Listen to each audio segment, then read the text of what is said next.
Hi, this is Dana Ranahan from Body Work Sports Physiotherapy, and I'm here today to talk about back pain.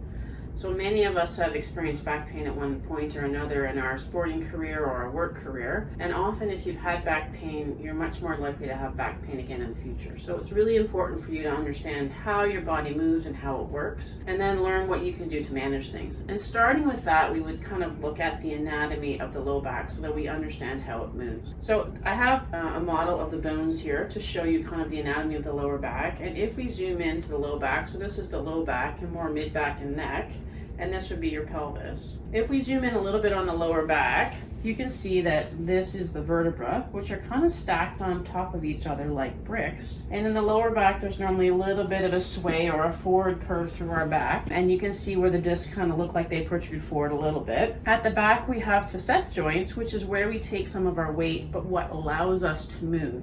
So as we flex, those joints open up a little bit. As we arch our back, those joints close a little bit. As we get older, we can get some wear and tear changes happening in those joints. When we look at how people move, we're assessing what joints move and what joints don't move. And sometimes you can have altered mechanics where some muscles are tight on one side or another, or you've had an injury where maybe a disc has now gotten injured and starts to bulge back. And as you can see, the discs are quite close to the nerves. These are the nerves as they come out at each level from the spine.